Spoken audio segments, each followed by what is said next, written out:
Welcome back. How you guys doing today? There's a new addition to the Outlaws Clubhouse at 18 Lat Osuri Street. A sign on the door advertising that it's for sale by owner. No contact information accompanies the sign, and a knock at the door Monday afternoon went unanswered. It's not clear what prompted the owner of the home and or the Outlaw Motorcycle Club to decide the time was right to sell the property after decades in the house.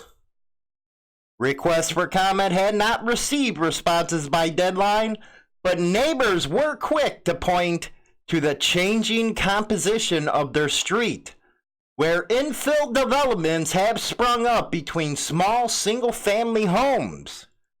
They feel estranged from what used to be a friendly neighborhood, said John Curie, who lives a few houses down from the clubhouse.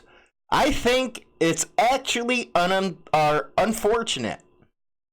This newspaper launched a look into Ottawa's biker clubhouses after several of the street's residences shared concern about their local outlaws. They were the first to note that considering the influx of new affluent homeowners, well, they just don't fit in, to be honest with you. But rather than celebrate the bikers' possible departure from the neighborhood, Curry said he was sorry to see them go, and he wasn't the only one. Another resident, who asked not to be named for professional reasons, said the Outlaws have been helpful neighbors, plowing driveways in the winter and welcoming newcomers. Police often and publicly refute the common perception that outlaw bikers are unfairly framed as criminals, pointing to a long list of one-percenters, outlaws, Hells Angels, and more who've been charged with serious offenses. But many are unconvinced, including the resident with whom this newspaper spoke with. For us as neighbors, we didn't see any of that criminality that you speak of, the resident said. If they're not nice people, why haven't they been arrested?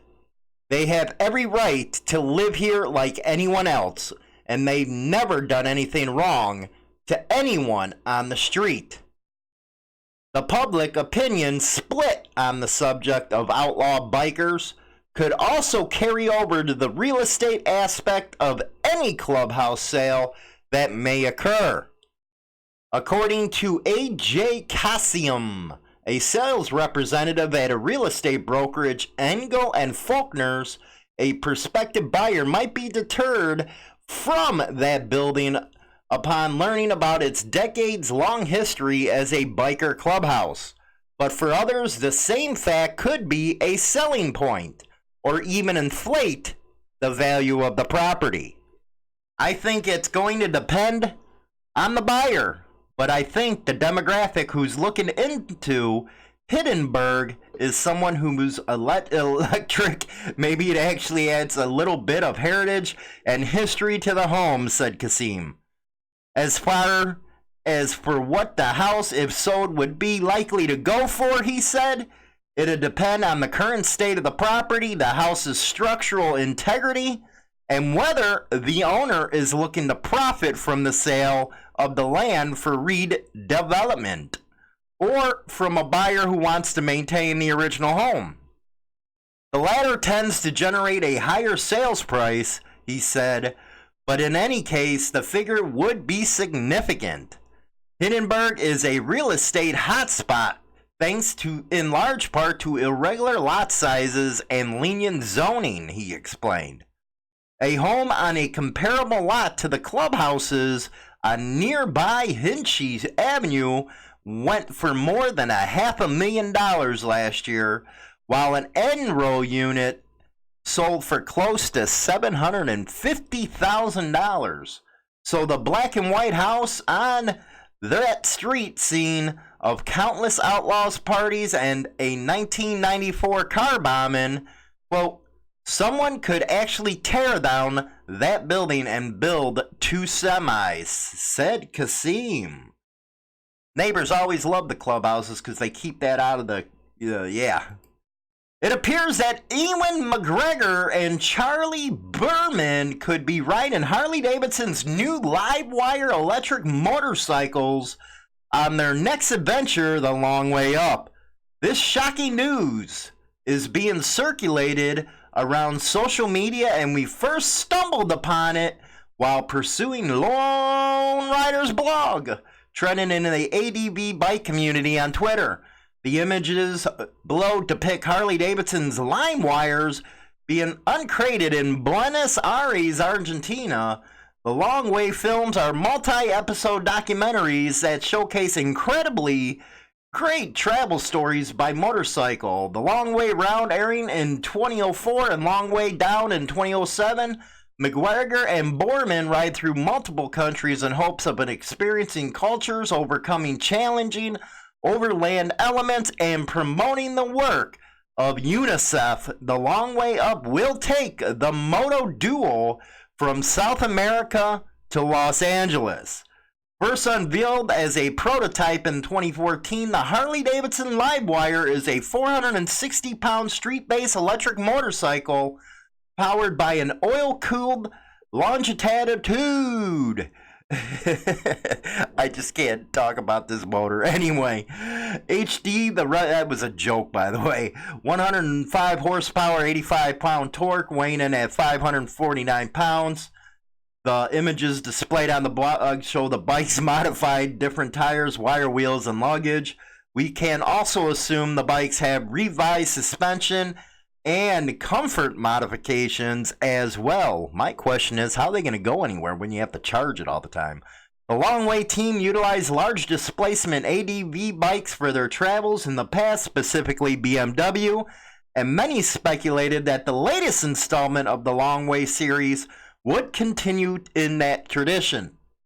It wouldn't be far-fetched to conclude that the choice to use line wires came down to a bidding war. But we can't expect Charlie and Ewan to be tight-lipped about this. We're sure that BMW, Triumph, and Moto Guzzi were all serious considerations for that project. That said, electric is the future of motorcycling, although Charlie and Ewan will have to find a way to work around the Livewire's limited 95 to 146 mile range. Surely the Long Way Up will entertain, educate, and modify just as well as the previous documentaries. I don't see how they're going to do it. Don't do it. Fox News 26 hours long standoff at Fresno Biker Clubhouse ends with 8 arrests, 42 detained. Out of Fresno again, California, 8 people were arrested on Saturday after an hours-long standoff at a motorcycle gang clubhouse came to an end, according to the Fresno County Sheriff's Office. It all started at around 6 p.m. on Saturday when anti-gang enforcement deputies were investigating weapon offenses and possible gang members at the Savage Assassins Motorcycle Clubhouse near Belmont and First. Deputies say they spotted a man standing outside of the clubhouse with a gun on him. The man ran back into the clubhouse and deputies followed him in, but left after a verbal confrontation took place inside. Since the men had a gun, SWAT was called out to the scene, leading to an hours-long standoff. Yeah, it's communist California, man. You can't have a gun. After receiving a search warrant, deputies started ordering people out of the clubhouse one by one.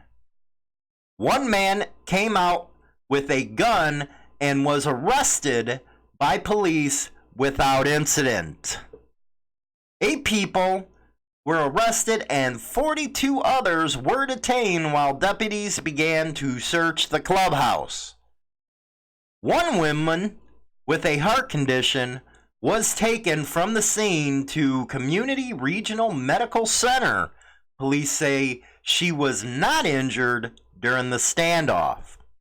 The man who was seen outside of the clubhouse with a gun was arrested for being a felon with a firearm. Once everyone was out, officers began to search the clubhouse. The search continued until around 3 o'clock on Sunday morning. Man, it is getting bad with the guns out there. Let me tell you, they're coming for them. They're coming for them. They're not even hiding it now on the left. Not even hiding it, man. Go support your NRA. Let's go into some events right now. Tennessee Motorcycle and Music Revival, October 10th through 13th, 2019. And then a big one coming up, the Hog Ride, September 28th through the just the 28th. Starting at Singing River Island, check-in at 7:30 a.m. Our shout out to all the Christian motorcycle clubs and Christian organizations. Keep it up. Keep spreading the word about the old man upstairs.